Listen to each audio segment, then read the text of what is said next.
Hello students, स्वागत है आप सभी का आपके अपने YouTube channel Munindar math lover में। गाइस, आज का हमारा टॉपिक है सिलोगिज्म और आज ये पार्ट 2 है सिलॉग्स का। आई होप कि आपने पार्ट 1 देख लिया होगा। अगर नहीं देखा है तो बेटा एक बार पार्ट 1 देख लो और अच्छे से समझ में आएगा। लिंक जो है वो इसका पार्ट 1 का मैंने डिस्क्रिप्शन में डाल दिया है, राइट। चलिए, और मैं ये ऐसा इसलिए कह रहा हूँ क्योंकि आज जैसे पार्ट 2 है और पॉसिबिलिटीज आइदर और इस तरीके के केसेस हम डिस्कस करने वाले हैं सिलॉग्स के। तो पहले पार्ट 1 देख लो, ठीक है। चलिए, तो जिन्होंने देख लिया वो देखो पॉसिबिलिटी कैसे बनती है बेटा, वो देख लो। एक बहुत सिंपल सी स्टेटमेंट में लिखता हूं। मान लो एक कॉलेज है कोई भी, ठीक है, और उसमें चोरी होगी, कैंपस में चोरी हो गई। अब इसके बेस पे स्टेटमेंट क्या लिखी मैंने कि चोरी हुई, ठीक है, चोरी हुई, ठीक है। अब इसके बेस पे मैं कंक्लूजन निकालता हूं बेटा, कंक्लूजन निकालता हूं, मतलब रियल लाइफ से कनेक्ट करने की कोशिश कर रहा हूं। मैंने कहा mister x may be a thief, may be the thief. जो मिस्टर एक्स है वो चोर हो सकता है, ठीक है जी।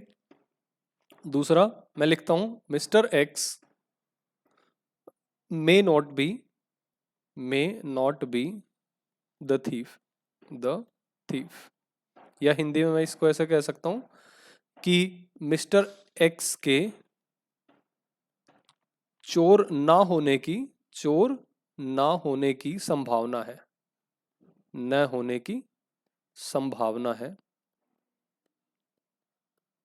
तो देखो एक बार बेटा, पॉसिबिलिटी कब बनती है? जब हमारे पास इंफॉर्मेशन मिसिंग होती है। अब यहां पे मुझे दिया गया है कि चोरी हुई, थेफ्ट हुई है, और इस चोरी का कोई क्लू नहीं है मेरे पास। तो अब कोई क्लू नहीं है तो मैं कैसे कह सकता हूं कि मिस्टर एक्स एक चोर है, ठीक है। और ना मैं ये कह सकता हूं कि जो मिस्टर एक्स है वो निर्दोष है। तो यानी कि उसके चोर होने की भी संभावना है और उसके निर्दोष होने की भी संभावना है, राइट। तो ये कंक्लूजन मेरे पास ट्रू रहेगा और ये भी ट्रू रहेगा। मैंने क्या बोला है आपको? जब इंफॉर्मेशन मिसिंग होती है, जब सूचना की कमी होती है हमारे पास, तो पॉजिटिव कंक्लूजन भी बनते हैं और नेगेटिव भी बनते हैं। इसी में अगर मैं एक थर्ड कंक्लूजन लिखूं, मैं लिखता हूं कि mister X is a thief. हाँ जी, देखो पहले में और तीसरे में फर्क है। क्या फर्क है वो देखो, यहां पे मे बी लिखा है, यहां पे लिखा है मे बी का मतलब यहां पे संभावना है। और यहां पे लिखा है is, mister X is a thief, यहां पे मतलब वो पक्की बात कर रहा है कि एक्स एक चोर है। तो पहली बात तो ये, जब तक आपके पास एविडेंस नहीं है आप कैसे कह दोगे कि ये चोर है? तो ये स्टेटमेंट फॉल्स होगी। अब चौथी स्टेटमेंट फिर लिखता हूं मैं, mister X is not a thief, is not a thief. A नहीं, वैसे द आना चाहिए यहाँ पे, इज नॉट द थीफ, क्योंकि वो स्पेसिफिक चोर की बात हो रही है ना जिसने कैंपस में चोरी की। हाँ जी, तो बेटा इसमें भी वही रहेगा हमारा कि जब तक मुझे चोर का नहीं पता चलता तब तक मैं कैसे कह सकता हूँ कि ये चोर नहीं है? तो ये भी मेरा फॉल्स हो जाएगा, राइट। तो देखो हमने यहाँ से क्या सीखा है कि पॉसिबिलिटी जब बात होती है संभावना की, संभावना पॉजिटिव भी बनती है और नेगेटिव भी बनती है। मतलब सकारात्मक और नकारात्मक दोनों तरीके की संभावना बन सकती है। कब? जब हमारे पास सूचना की कमी होती है। सूचना की कैसे कमी है? इसने सिर्फ ये बताया हमें कि चोरी हुई है, इसने हमें सिर्फ ये बताया कि चोरी हुई है, किसने की कोई इंफॉर्मेशन नहीं है। जब तक चोर का नहीं पता चलेगा हम नहीं मना कर सकते कि एक्स चोर है कि नहीं है, ठीक है। उसके बाद अगला है ये इनको हम कहते हैं संभावित निष्कर्ष, पॉसिबल कंक्लूजन। और ये होते हैं जो ईजेएमआर वाले होते हैं, वाजवर, इनको हम कहते हैं डेफिनेट कंक्लूजन, ठीक है, निश्चित निष्कर्ष। ये पॉसिबल है और ये निश्चित है, मतलब पॉसिबल यानी कि संभावित और निश्चित यानी कि डेफिनेट, ठीक है। हाँ जी, तो चलिए बेटा यहाँ पे ऐसे केस में आपको क्या करना होता है, जब आपके पास, मैं 3 और 4 की बात कर रहा हूं, जब दो स्टेटमेंट फॉल्स होती हैं, जब दो स्टेटमेंट फॉल्स होती हैं तो हमेशा वहां पे इंफॉर्मेशन मिसिंग भी है साथ में, तो पॉसिबिलिटी का केस बनता है। क्या कहना चाह रहा हूं मैं, समझ लो। गाइज मिस्टर एक्स है जो, या तो वो चोर होगा या तो वो निर्दोष होगा, इनमें से एक ही तो बात हो सकती है, एक ही तो बात हो सकती है, राइट। तो यहां पे मैं ये कह सकता हूं कि आइदर 3 और 4 और 4, राइट।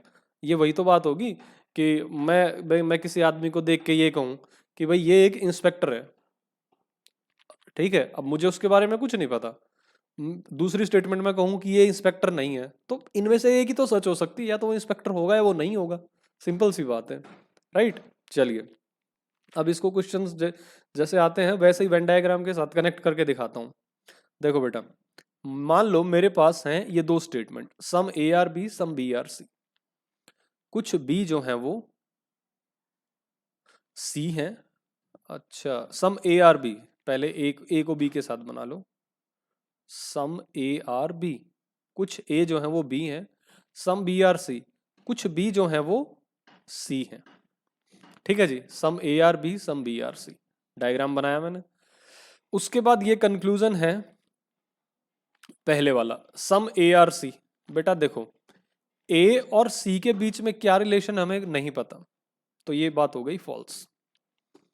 उसके बाद सम ए आर, यहां पे सॉरी नॉट लिखना था मैंने, ये भूल गया मैं, ठीक है, सम ए आर नॉट सी, तो ये भी गलत है यार। हम जब दो क्वांटिटीज के बीच में कोई रिलेशन ना हो ना, तो हम वहां पे कोई कंक्लूजन नहीं दे सकते, ना तो हम ये कह सकते कि कुछ ए सी है, ना हम ये बोल सकते कि कुछ ए सी नहीं है, राइट। लेकिन यहां से जो कंक्लूजन मेरे पास निकल के आ रहा है वो देख लो क्या है। कंक्लूजन ये निकल के आ रहा है बेटा कि या तो ए सी होगा या सी, या ए सी नहीं होगा, नो ए इज सी है ये, ठीक है, नो ए इज सी। तो या तो ए सी होगा या फिर ए सी नहीं होगा, तो इनमें से एक बात तो पक्की सच है ना। जैसे मैंने पीछे पीछे बताया था कि मान लो चोरी हुई, तो मिस्टर एक्स के बारे में मैं क्या कमेंट करूंगा, या तो वो चोर है या तो नहीं है, राइट। तो बेटा जब दो कंट्राडिक्टरी स्टेटमेंट होती हैं और दोनों फॉल्स होती हैं, तो आइदर और का केस लगता है। बताऊंगा, रूल भी लिखवा दूंगा, टेंशन ना लो। ये तो हो गया मेरा आइदर और का केस, ये तो हो गया आइदर और वाला केस, आइदर 1 और 2, ठीक है जी। ये जैसे कंक्लूजन पहला है और ये कंक्लूजन दूसरा है, तो आइदर 1 और 2 कह दिया मैंने। अब ये कहता है सम ए मे बी सी, ये कहता है कि भाई क्या हम पॉसिबिलिटी बना सकते हैं कि कुछ ए जो है वो सी हो सकते हैं, बिल्कुल हो सकते हैं। जब इंफॉर्मेशन की कमी होती है तो वहां पे हम पॉसिबिलिटी बना सकते हैं। फिर ये कहता है कि it is possible that some A are not C, बिल्कुल इंफॉर्मेशन की कमी है तो नेगेटिव पॉसिबिलिटी भी बना सकते हैं, राइट, ऐसे। तो बेटा जहां इंफॉर्मेशन की कमी होती है वहां हम पॉसिबिलिटी बना सकते हैं। अब एक और आपके मन में थोड़ा सा डाउट रह सकता है, इसलिए मैं एक चीज और लिख देता हूं, सम ए या सम ए मे बी बी, कहता है कि कुछ ए के बी होने की संभावना है, कुछ ए कोमा बी हो सकते हैं, बी हो सकते हैं। मैंने एक निष्कर्ष और लिखा है, अब इसके बारे में हम बात करते हैं। देखो बेटा यहां पे क्या है, मुझे पक्का पता है, मुझे एकदम क्लियर पता है कि जो ए है ना, ए का थोड़ा सा हिस्सा बी है, और ये कह रहा है कि सम ए मे बी सी बी। जहां पे पक्की इंफॉर्मेशन होती है वहां पे पॉसिबिलिटी नहीं होती है, तो ये वाला स्टेटमेंट कंक्लूजन आपका फॉल्स हो जाएगा। पॉसिबिलिटी सिर्फ, पॉसिबिलिटी या संभावना सिर्फ वहां बनती है जहां पे इंफॉर्मेशन की कमी हो। जैसे ए और सी के बीच में क्या रिलेशन है मुझे कुछ नहीं पता था यहाँ पे, ठीक है, इसीलिए मैंने इनको ट्रू कर लिया था, ठीक है। आगे बढ़ते हैं। हाँ जी, ये मैंने 3 पॉइंट लिखे हैं बच्चों कि कोई भी जो स्टेटमेंट है हमारी, उनके बीच में पॉसिबिलिटी होने के नहीं, आइदर और का केस बनने के लिए क्या कंडीशन जरूरी है, आइदर और के लिए, आइदर और के लिए। देखो आइदर और का केस कब बनाओगे, जब पहली बात कि इंफॉर्मेशन आपकी मिसिंग हो, आपको दो एंटिटीज के बीच में पता ना हो कि क्या रिलेशन है। जैसे वो कह दे ए और यहाँ पे ए और बी बना दिया, ठीक है, और यहाँ पे सी और डी बना दिया, अब ए और डी का मेरे पास कोई इन्फॉर्मेशन नहीं है, या फिर बी और सी का क्या रिलेशन है कुछ नहीं पता। तो अगर वो बी और सी को रिलेट करने की कोशिश करे, या ए और डी को रिलेट करने की कोशिश करे, ए या सी को करे, तो वहां पे एंटिटीज के बीच में इंफॉर्मेशन है नहीं, है ना। तो इसको कहते हैं कि इंफॉर्मेशन की कमी होना। तो क्या क्या तीन चीज चाहिए कि मुझे इधर और में इंफॉर्मेशन मिसिंग होनी चाहिए। दूसरा, स्टेटमेंट जो है वो कॉन्ट्राडिक्टरी होनी चाहिए, और तीसरा, दोनों स्टेटमेंट फॉल्स होनी चाहिए। जैसे दो जो स्टेटमेंट है वो फॉल्स होनी चाहिए। दूसरे का मतलब भी बताता हूं। कॉन्ट्राडिक्टरी स्टेटमेंट का मतलब क्या होता है कि जो स्टेटमेंट है ना वो क्या होनी चाहिए हमारी, विरोधाभासी। विरोधाभासी मतलब क्या कह रहा हूं मैं, मतलब ये कह रहा हूं कि जो बात पहली स्टेटमेंट कह रही है ना उसका उल्टा दूसरी स्टेटमेंट कहती होनी चाहिए। कैसे, देखो ये जो एग्जांपल मैंने दिए हैं उसी के थ्रू आपको बताता हूं। ये देखो, यहां पे देखो बच्चों, मैं क्या कह रहा हूं आपको, यहां पे मैं कह रहा हूं कि मिस्टर एक्स एक चोर है, ठीक है, और अगली लाइन कह रही है कि मिस्टर एक्स चोर नहीं है। मतलब एक दूसरे को काट रही है ना ये स्टेटमेंट, मतलब जो बात पहली स्टेटमेंट कह रही है उसका उल्टा दूसरी स्टेटमेंट कह रही है, ठीक है। जब ये होता है तो ऐसी दो स्टेटमेंट को बोलते हैं कॉन्ट्राडिक्टरी स्टेटमेंट या फिर विरोधाभासी कथन। जब एक एक स्टेटमेंट दूसरे स्टेटमेंट की उल्टी हो, ठीक है, तो उनको कॉन्ट्राडिक्टरी कहते हैं। ठीक है जी, कॉन्ट्राडिक्टरी का मतलब आ गया समझ में।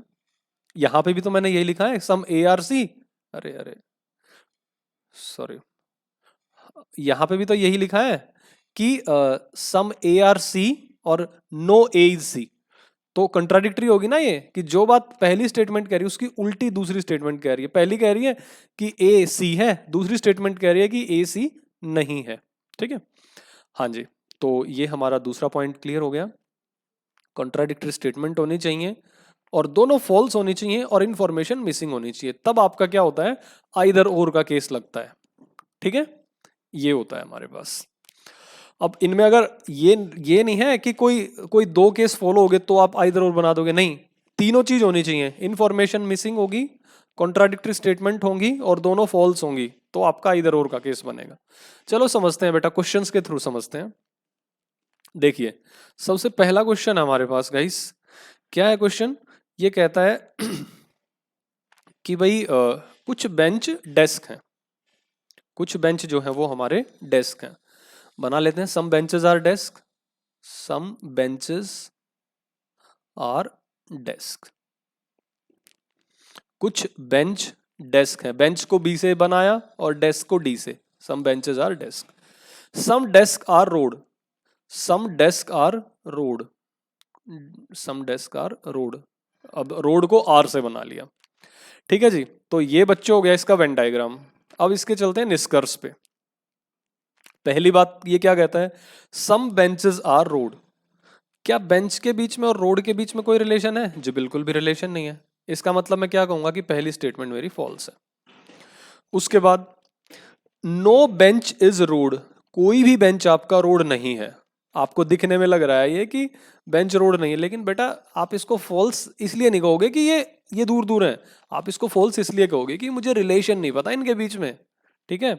मुझे पता ही नहीं कि बेंच रोड है कि नहीं है, इसलिए मैंने क्या कहा, ये भी फॉल्स है, राइट। अब बेटा पहली बात देखो, तीनों कंडीशन फुलफिल हो रही है यहाँ पे। कौन सी इंफॉर्मेशन मिसिंग है, हाँ बिल्कुल। बेंच और रोड का मुझे कुछ नहीं पता कि क्या क्या इंफॉर्मेशन है इनके बीच में।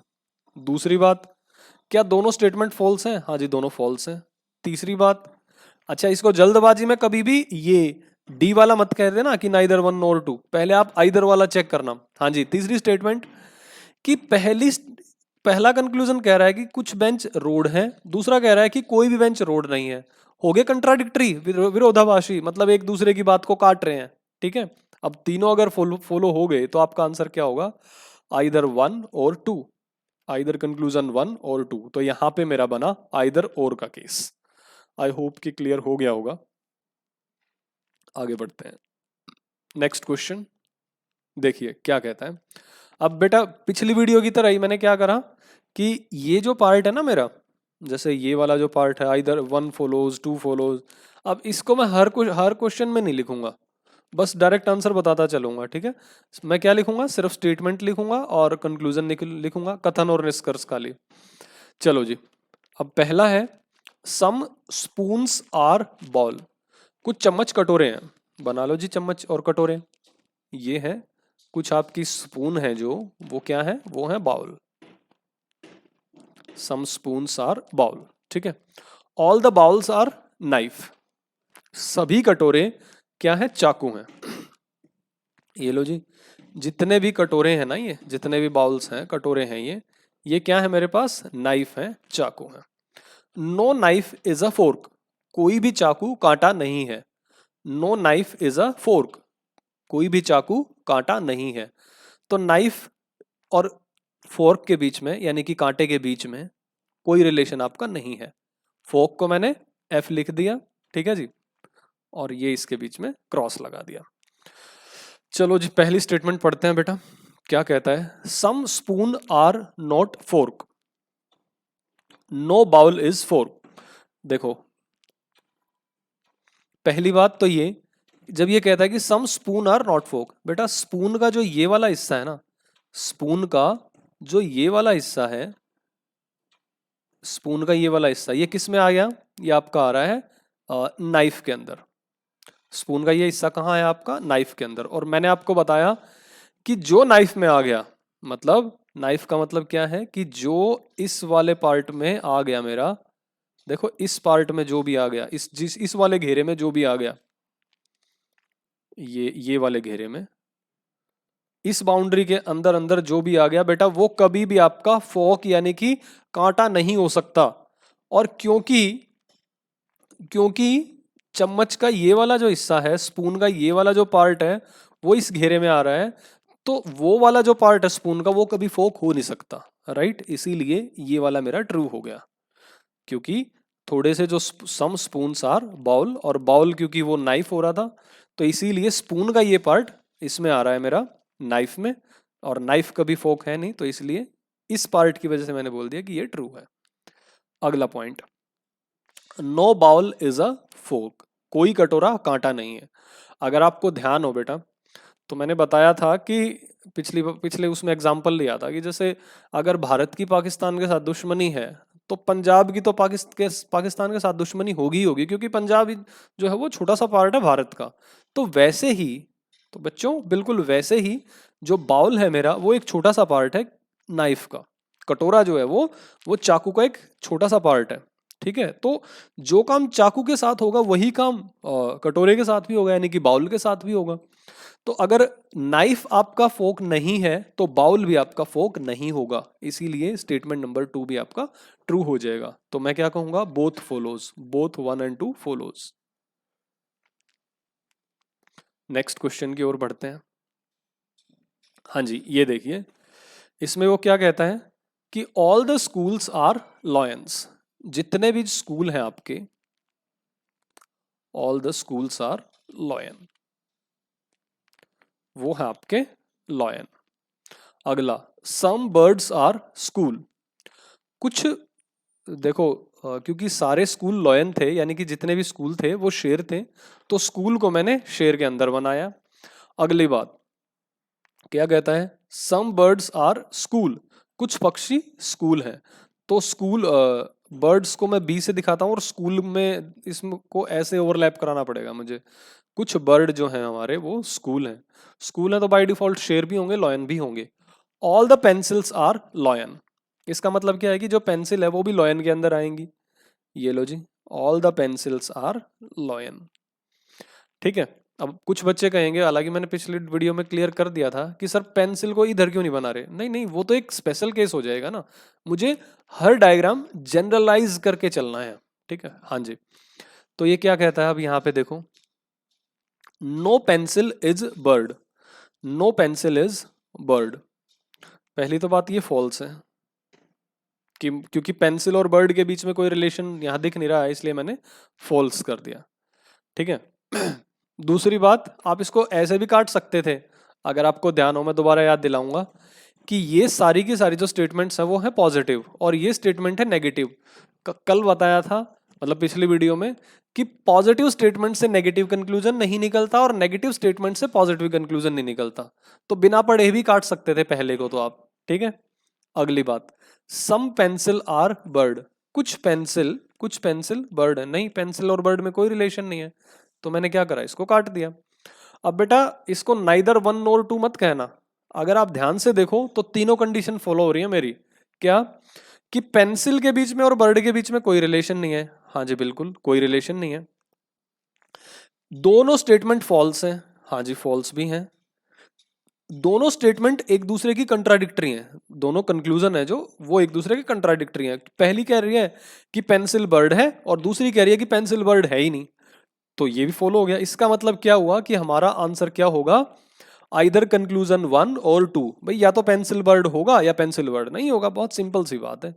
तो मेरा आंसर क्या हो गया, आइदर वन और टू फॉलोज, या तो निष्कर्ष एक या फिर निष्कर्ष दो अनुसरण करता है। ठीक है, ये इसका आंसर होगा। अगले क्वेश्चन की ओर बढ़ते हैं। हाँ बेटा ये चीज ध्यान रखना हमेशा आप कि ना जब भी कभी वो ये लिखे, जब भी कभी वो ये लिखे कि a few symbols are image या most of the symbol are image, at least a few, तो ऐसे ऐसे जितने भी वर्ड हैं उनका मतलब आप सम समझा करो। हिंदी में तो खैर कोई दिक्कत आई नहीं, यहाँ तो सीधा लिखता है कुछ सिंबल इमेज है, क्योंकि उन इनका सबका हिंदी में मीनिंग मोस्टली वही रहता है। ऑब्वियसली मीनिंग में डिफरेंस है, लेकिन कन्वर्सेशन वो कन्वर्ट जब आप करते हो, इसको ट्रांसलेट करते हो, तो हिंदी में मीनिंग वो कुछ निकल के आता है। हाँ जी, तो बेटा ए फ्यू एट लीस्ट, इन सबको आपने क्या पढ़ना है, सम पढ़ना है। तो अब मैं पढ़ रहा हूं सम सिंबल्स आर इमेज। ये ना आपको कंफ्यूज करने के लिए लिखता है ये ऐसे ऐसे वर्ड, कि बच्चा ये सोचेगा कि एट लिस्ट में क्या करूं या ए फ्यू में क्या करूं। ठीक है, हाँ, या मोस्ट ऑफ द में क्या करूं, वो यहाँ पे ये भी लिख सकता था कि most of the symbols are image. ठीक, कंफ्यूज नहीं होना है, सम पढ़ना है इसको। जो मैंने चार डायग्राम बनाए थे ना, वो अगर ध्यान हो कि थोड़ा सा ए बी है और ज्यादा ए बी है, वही चीज है ये।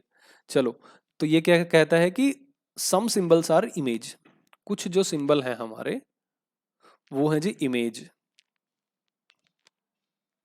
कुछ सिंबल इमेज है। सिंबल के लिए एस और इमेज के लिए आई लिखा। नो इमेज इज टूल, कोई भी इमेज हमारा टूल नहीं है, कोई भी इमेज है जो वो टूल नहीं है। टूल के लिए मैंने टी बना दिया, इसको कैंसिल करा, ये लो जी आगे। At least some tools are colour, थोड़े से टूल हैं जो वो क्या है, हमारे कलर्स हैं। कलर्स को मैंने लिखा सी से। अब पढ़ते हैं इसका एक एक कंक्लूजन। पहला, some tool is symbol is a possibility, कुछ टूल हैं जो आपके वो सिंबल हो जाएं, इस चीज की पॉसिबिलिटी है क्या, बिल्कुल बिल्कुल पॉसिबिलिटी है बेटा। देखो मेरे पास जो सिंबल है ना, उसका उसकी इंफॉर्मेशन देखो कितनी सी आपको बताता हूँ। सिंबल का ये वाला जो पार्ट है ना, सिंबल का ये वाला पार्ट है जो इमेज के साथ कॉमन है, उसका तो मुझे पता है कि ये टूल नहीं हो सकता कभी भी। सिंबल का ये वाला पार्ट कभी टूल नहीं हो सकता। लेकिन बाकी का जो पार्ट है, ये वाला पार्ट है जो मेरा, इसकी मेरे पास इंफॉर्मेशन नहीं है। और जहां इंफॉर्मेशन नहीं होती है वहां पे हम पॉसिबिलिटी बना लेते हैं। तो सिंबल के इस वाले पार्ट की टूल होने की पूरी पूरी संभावना है, तो मैंने कहा ये आपका ट्रू है। आगे, some colours are not image, colour और इमेज, इसको देखो बेटा बहुत ही ध्यान से पढ़ने की इमेज की जरूरत है। क्या कहता है ये, some colours are not image. बेटा ये जो है ना, देखो ये वाला पार्ट है जो आपका कलर का, ये वाला पार्ट आपका टूल है। कलर का ये वाला पार्ट आपका टूल है।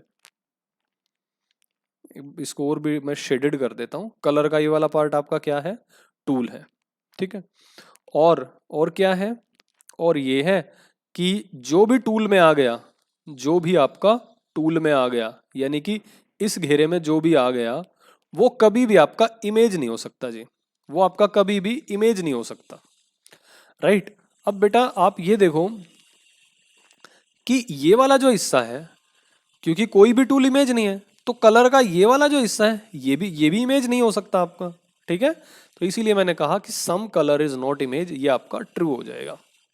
उसके बाद, नो टूल इज कलर, कोई भी टूल आपका कलर नहीं है। ये तो गलत बात है, लॉजिकली गलत हो रहा है। कैसे गलत हो रहा है, इसने बोला था कि सम टूल्स आर कलर। ठीक है, और वैसे भी हमें दिख रहा है डायग्राम से कि टूल तो कलर है, तो कैसे कह देंगे नो टूल इज कलर, ये फॉल्स है। तो बेटा हमारा आंसर क्या हो जाएगा यहाँ पे, वो 1 and 2 फॉलोज, 1 and 2 फॉलोज, 3 नहीं फॉलो होता है, पहला और दूसरा फॉलो होता है यहाँ से। ठीक है, number 1 and number 2। Next question, ये देखिए, ऑल द जंगल्स आर बस, जितने भी जंगल हैं वो बस हैं।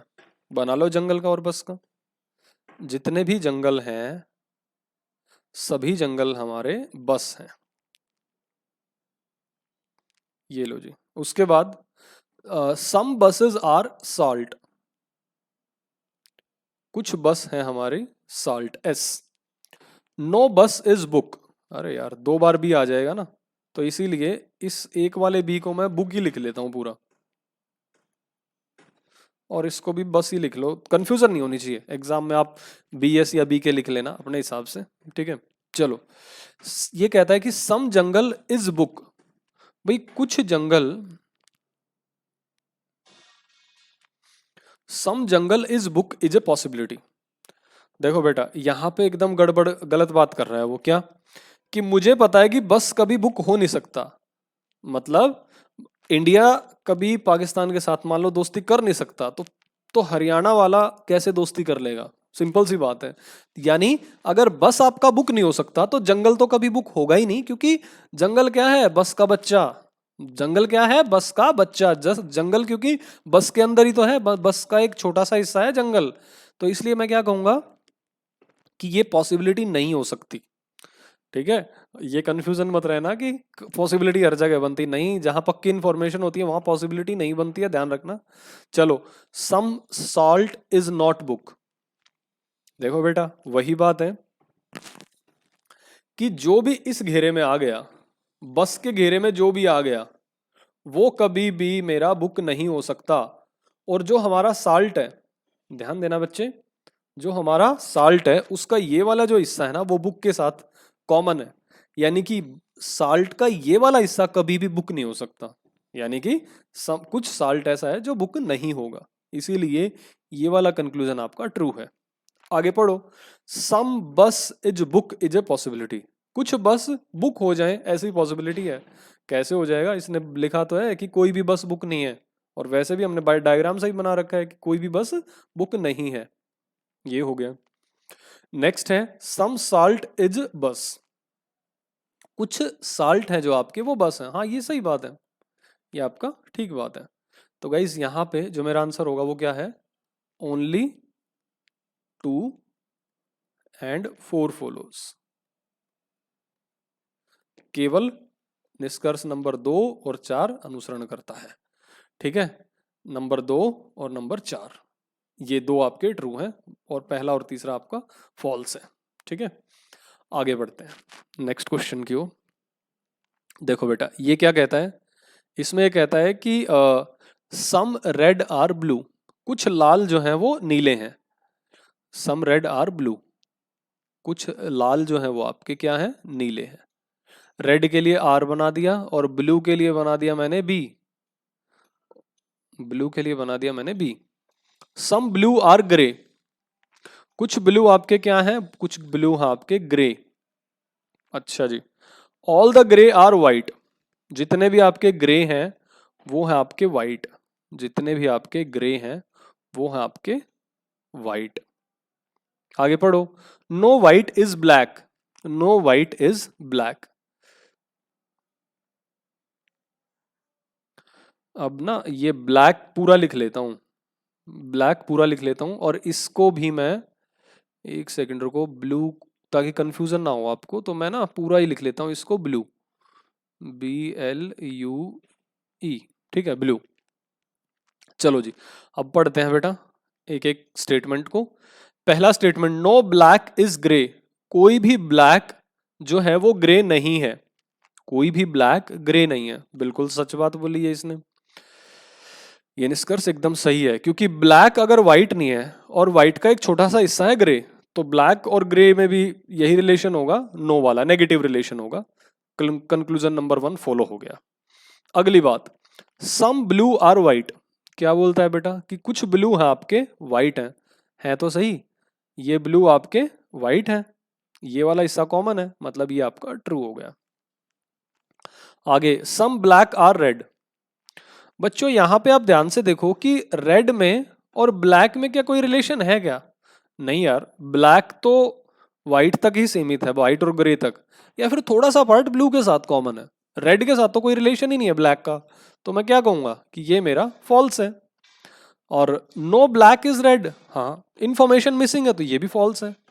लेकिन बेटा जल्दी मत करना ऑप्शन ए टिक करने की, ऑप्शन ए टिक करने की जल्दबाजी मत करना बिल्कुल भी कि आप एकदम से कह दो केवल एक और दो अनुसरण करता है। क्या करोगे आप?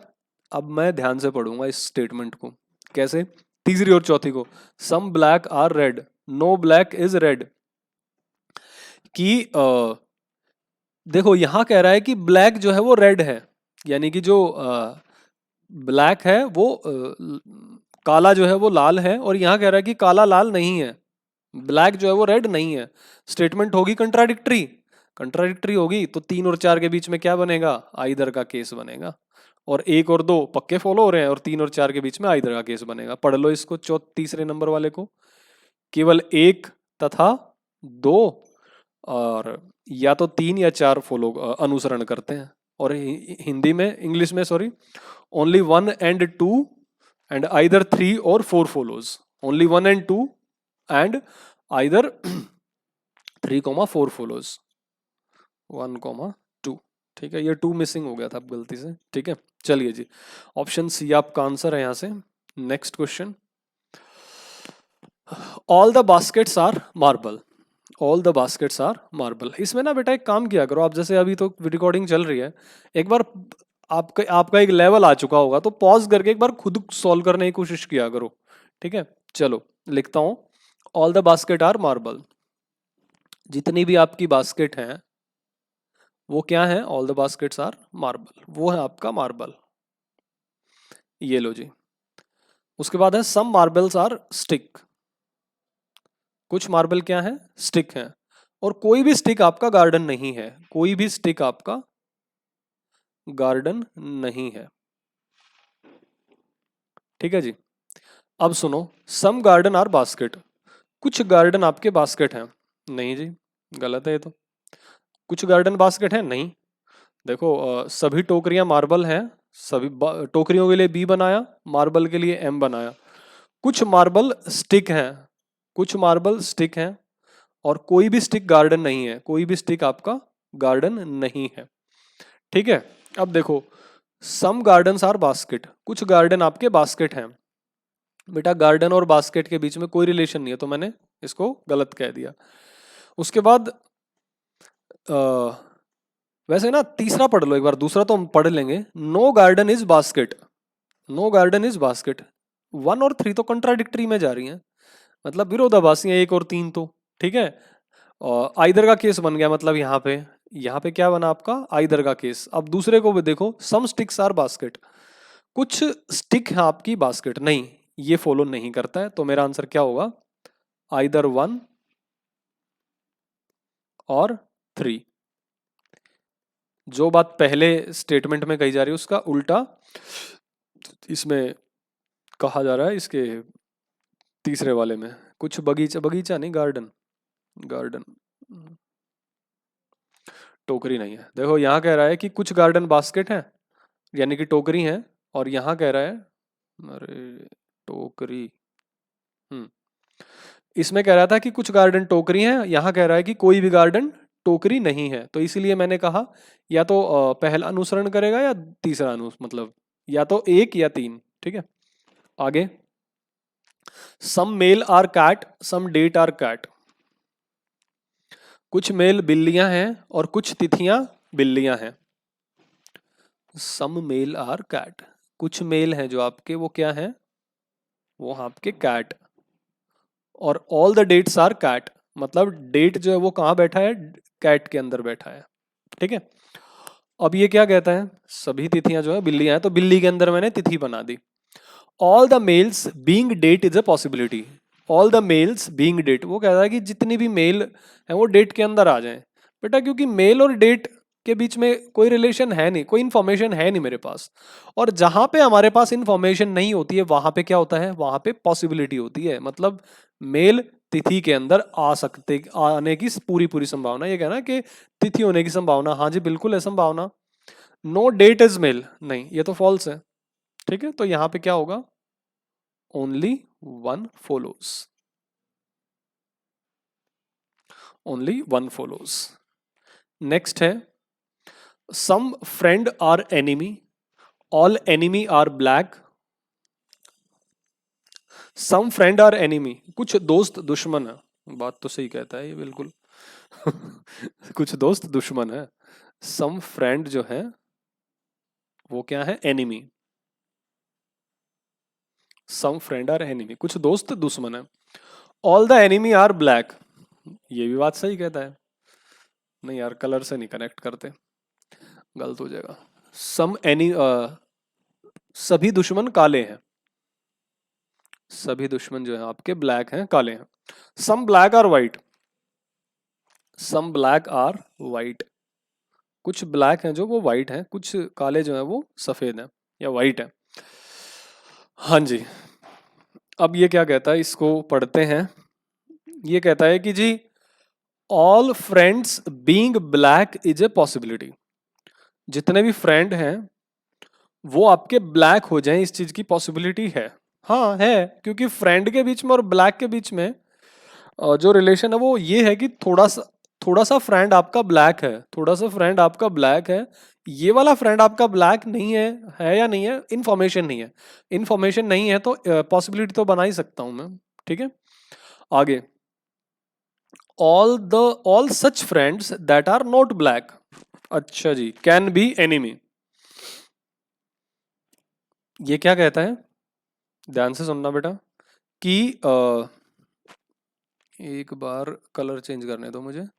पता है किसकी बात कर रहा है, वो बात कर रहा है कि ऑल द फ्रेंड्स, ऐसे सभी मित्र जो काले नहीं है। काले नहीं है मतलब इससे बाहर हैं, इससे बाहर हैं, इस वाले एरिया की वो बात कर रहा है बेटा। ठीक है, दैट आर नोट ब्लैक, जो काले नहीं है, कैन बी एनिमी, कि वो आपके दुश्मन हो जाए। नहीं, बिल्कुल भी नहीं हो सकता। क्यों? क्योंकि जो दुश्मन है वो काले का बच्चा है, काले का ही एक छोटा पार्ट क्या है, दुश्मन है। ब्लैक का एक छोटा सा पार्ट है एनिमी। अगर कोई चीज, अगर फ्रेंड एनिमी नहीं है तो ऑब्वियसली वो, नहीं सॉरी, अगर फ्रेंड आपका ब्लैक नहीं है ना तो एनिमी तो हो ही नहीं सकता, राइट। हाँ, ये हो सकता है कि एनिमी ना हो और ब्लैक हो जाए, इस चीज की संभावना है, क्योंकि एनिमी एक छोटा पार्ट है ब्लैक का, तो भाई हो सकता था कि ये हिस्सा यहाँ आ जाए, लेकिन इससे निकल के तो एनिमी हमें आ ही नहीं पाएगा ना, क्योंकि ब्लैक के अंदर एनिमी है, इसीलिए मैंने इसको मना किया। सम एनिमी आर वाइट, हाँ जी, सम एनिमी आर वाइट, नहीं, एनिमी और वाइट तो काफी दूर है यहाँ से। अब अगर वो ये कहता सम एनिमी आर नॉट वाइट, उसको भी मैं खैर गलत कहता, राइट, इसको भी मैंने गलत कहा। क्यों? क्योंकि इन्फॉर्मेशन नहीं है ना एनिमी और वाइट के बीच की। All the whites are black, वो क्या कह रहा है बेटा कि ये जो डिब्बा है ना, ये वाइट वाला डिब्बा, ये उठ के यहां आ जाए इसके अंदर, कि इस चीज की एक पॉसिबिलिटी है। समझते हैं इसको भी। इंफॉर्मेशन क्या गिवन है कि वाइट का ये वाला हिस्सा ब्लैक है, वाइट का ये वाला हिस्सा है जो वो है ब्लैक, बाकी का हिस्से की मेरे पास इंफॉर्मेशन नहीं है। और बेटा मैंने क्या बताया, जहां आपके पास इंफॉर्मेशन नहीं है वहां पॉजिटिव पॉसिबिलिटी भी बनेगी और नेगेटिव भी बनेगी, तो इसीलिए ये आपका ट्रू हो जाएगा। अब फाइनल आंसर की ओर चलते हैं। क्या दिया मैंने final answer, 1 and 4 follows, 1 and 4 follows। ठीक है जी, 1 and 4 follows, ये आपका फाइनल आंसर हो जाएगा। नेक्स्ट क्वेश्चन की ओर बढ़ते हैं गाइज। नेक्स्ट है मेरा, all the stones are hammer, all the stones are hammer, no stone is ring. ठीक है, बनाते हैं इसको। All the stones are hammer, सभी पत्थर हथौड़े हैं, जितने भी आपके स्टोन हैं वो हैं आपके hammer. All the stones are hammer, हाँ। नो हैमर इज रिंग, कोई भी हैमर आपका रिंग नहीं है। अब सम रिंग आर डोर, कुछ रिंग है आपके door. Some ring are door. All the doors are window, जितने भी आपके डोर हैं वो क्या हैं, डोर हैं आपके सारे के सारे विंडो। चलो जी, ये हो गया। सभी पत्थर जो हैं वो सभी पत्थर हथौड़े हैं, हैमर हैं। कोई भी हथौड़ा रिंग नहीं है, कोई भी हथौड़ा रिंग नहीं है तो इसलिए काटा। कुछ रिंग दरवाजे हैं, रिंगों को दरवाजे के साथ बनाया। सभी दरवाजे खिड़कियां हैं, जितने भी दरवाजे हैं वो खिड़कियां हैं तो इसलिए वो इसके चारों ओर मैंने डब्लू खिड़कियों को दिखा रहा है वो बना दिया। ठीक है, अब पढ़ो इसको। सम विंडो आर स्टोन, भाई कुछ विंडो जो है वो आपकी स्टोन है। नहीं जी, ऐसा तो नहीं है, क्योंकि विंडो का और स्टोन का कोई रिलेशन नहीं है हमारे पास, तो ये मैंने इसको काट दिया। सम विंडो आर रिंग, ये सही बात है जी। विंडो का जो ये वाला हिस्सा है वो रिंग है। देखो क्यों, कैसे कहा मैंने, क्योंकि जो आपका डोर है ना, डोर का ये हिस्सा रिंग है, और डोर क्योंकि एक बच्चा है किसका, विंडो का, तो ये हिस्सा कॉमन है ही। तो सम विंडो आर रिंग, ये आपका सही है conclusion. No window is stone, कोई भी विंडो आपकी स्टोन नहीं है, नहीं ये गलत बात है। मैं इतना बोल सकता हूं कि विंडो का ये वाला जो हिस्सा है, क्योंकि देखो रिंग कभी स्टोन हो नहीं सकता, रिंग कभी स्टोन हो नहीं सकता, क्योंकि स्टोन है हैमर का हिस्सा और रिंग का एक छोटा सा हिस्सा आपका विंडो है। तो मैं ये बस ये कह सकता हूं कि विंडो का जो ये वाला हिस्सा है ये स्टोन नहीं हो सकता, बाकी का होगा कि नहीं होगा हमें नहीं पता, और जब जहां हमें पता नहीं होता है उसको हम कहते हैं फॉल्स।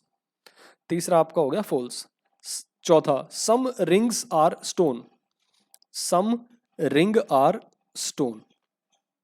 फिर वही बात बच्चों, क्या कि जब हैमर का और रिंग का कोई रिलेशन ही नहीं है, हैमर का और रिंग का कभी रिलेशन है ही नहीं, कभी हैमर रिंग हो नहीं सकता, तो हैमर का ही तो छोटा पार्ट है स्टोन, तो इसीलिए जो रिंग है आपकी वो कभी स्टोन नहीं हो पाएगी, क्योंकि रिंग हैमर नहीं है और हैमर का बच्चा है स्टोन, तो इसीलिए रिंग आपकी स्टोन भी नहीं हो पाएगी। ये आपका फॉल्स हो जाएगा, क्योंकि ये कह रहा है कि रिंग स्टोन है, तो ये भी फॉल्स हो गया। बचा कौन, सिर्फ दूसरा, तो मैं क्या कहूंगा, only two follows, only two follows, right? Next we have, अच्छा हो गया। चलिए गाइस, तो आज के लिए यहीं तक रखते हैं और मिलते हैं नेक्स्ट वीडियो में। बेटा इसमें ना एक छोटा सा पार्ट और रह गया बस, रिवर्स सिलोगिज्म, वो और कराऊंगा मैं, छोटा सा है बस वो। और इसको अगर आप कहोगे ना तो मैं, एक और तरीका होता है इनको कराने के, जैसे ये तो मैंने वेन डायग्राम से कराया है, वैसे हमारा जो सिलॉग्स है उसको करने के 3 तरीके होते हैं। एक तो जैसे ये वेन डायग्राम हो गया, एक 150 वाला मेथड होता है, और एक लॉजिकल डिडक्शन से भी कर सकते हैं। तो अगर आपको वो 150 से भी चाहिए तो बता देना मुझे कमेंट में, मैं आपको 150 से भी करा दूंगा, ठीक है। तो गाइस चलिए आज के लिए यहीं तक रखते हैं और मिलते हैं नेक्स्ट क्लास में। वीडियो अगर अच्छी लगी हो तो बेटा इसको लाइक ज़रूर कर देना। तो चलिए guys, thank you so much, have a nice day head. Thank you guys, thank you so much.